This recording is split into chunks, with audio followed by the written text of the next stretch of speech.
ಸುಹಾಸ್ ಶೆಟ್ಟಿ ಎಂಬಾತನನ್ನ ದುಷ್ಕರ್ಮಿಗಳ ಗುಂಪು ಮಂಗಳೂರಿನಲ್ಲಿ ಬಸ್ಪೇಯಲ್ಲಿ ಮರಣಾಂತಿಕವಾಗಿ ಹಲ್ಲೆ ನಡೆಸಿ ಹೊತ್ತೊಯ್ದ ಬೆನ್ನಲ್ಲಿಯೇ ಮುಸ್ಲಿಮರು ಪ್ರಯಾಣಿಸುತ್ತಿದ್ದ ಆಟೋವೊಂದರ ಮೇಲೆ ಸಂಘ ಪರಿವಾರದ ಕಾರ್ಯಕರ್ತರು ಮುಗಿಬಿದ್ದು ದಾಂಧಲೆ ನಡೆಸಿದ ಘಟನೆ ಶುಕ್ರವಾರ ಮಧ್ಯಾಹ್ನ ದಕ್ಷಿಣ ಕನ್ನಡ ಜಿಲ್ಲೆಯ ಬಂಟ್ವಾಳ ತಾಲೂಕಿನ ಬೇಸಿ ರೋಡ್ನಲ್ಲಿ ನಡೆದಿದೆ. ಸುಹಾಸ್ ಶೆಟ್ಟಿ ಅವರ ಶರೀರವನ್ನು ಮಂಗಳೂರಿನ ಎಜೆ ಆಸ್ಪತ್ರೆಯಿಂದ ಅವರ ಹುಟ್ಟೂರಾದ ಬಂಟ್ವಾಳ ತಾಲೂಕಿನ ಕಾರಿಂಜಕ್ಕೆ ಪೊಲೀಸ್ ಬಂದೋಬಸ್ತ್ನಲ್ಲಿ ಕೊಂಡೊಯ್ಯುವುದಕ್ಕೆ ವ್ಯವಸ್ಥೆ ಮಾಡಲಾಗಿತ್ತು. ಈ ನಡುವೆ ಸುಹಾಸ್ ಶೆಟ್ಟಿಯವರ ಮೃತದೇಹದ ಅಂತಿಮ ದರ್ಶನಕ್ಕೆಂದು ಬಿಸಿ ರೋಡ್ನಲ್ಲಿ ಸಂಘ ಪರಿವಾರದ ಕಾರ್ಯಕರ್ತರು ರಸ್ತೆ ಬದಿಯಲ್ಲಿ ಕಾಯುತ್ತಿದ್ದರು. ಈ ನಡುವೆ ಬೀಡಿಯ ಕಟ್ಟನ್ನು ತೆಗೆದುಕೊಂಡು 3 ಮಂದಿ ಮುಸ್ಲಿಂ ಬಿಡಿ ವ್ಯಾಪಾರಸ್ಥರು ತುಂಬೆಯಿಂದ ಪಾಣೆ ಮಂಗಳೂರು ಕಡೆ ರಸ್ತೆ ಬದಿ ನಿಂತಿದ್ದ ಸಂಘ ಪರಿವಾರದ ಕಾರ್ಯಕರ್ತರ ನಡುವೆಯೇ ಸಾಗುತ್ತಿದ್ದರು. ಮುಸ್ಲಿಂ ವ್ಯಾಪಾರಸ್ಥರು ಶುಕ್ರವಾರದಿಂದ ಬೆಳಗ್ಗೆ ಬಿಳಿ ಅಂಗಿ ಪಂಚೆ ಧರಿಸಿದ್ದನ್ನು ಗಮನಿಸಿದ ಕೆಲವು ಕಿಡಿಗೇಡಿಗಳು ಆಟೋ ರಿಕ್ಷಾದ ಮೇಲೆ ಮುಗಿಬಿದ್ದಿದ್ದಾರೆ. ಒಬ್ಬಾತ ಎದುರಿನಿಂದ ತನ್ನ ಕೈ ಪ್ರಯೋಗಿಸಿ ರಿಕ್ಷಾದ ಮುಂದಿನ ಗಾಜನ್ನು ಒಡೆದು ಹಾಕಿದ್ದಾನೆ. ಇನ್ನು ಕೆಲವರು ಹಿಂಬದಿಯಿಂದ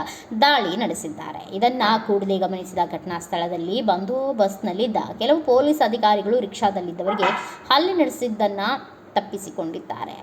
ಸಂಘ ಪರಿವಾರದ ಕಿಡಿಗೇಡಿಗಳ ದಾಂಧಲೆಯಿಂದ ರಿಕ್ಷಾದ ಮುಂಭಾಗದ ಗಾಜು ಹಾಗೂ ಹಿಂಬದಿಯ ಟಾಪ್ ಕವರನ್ನು ಹರಿದು ಹಾಕಿದ್ದಾರೆ. ಅಲ್ಲದೆ 3 ವ್ಯಾಪಾರಿಗಳ ಪೈಕಿ ಓರ್ವ ವೃದ್ಧ ವ್ಯಾಪಾರಸ್ಥರಿಗೆ ಕಾಲಿನಿಂದ ಬದ್ದಿರುವುದು ತಿಳಿದುಬಂದಿದೆ.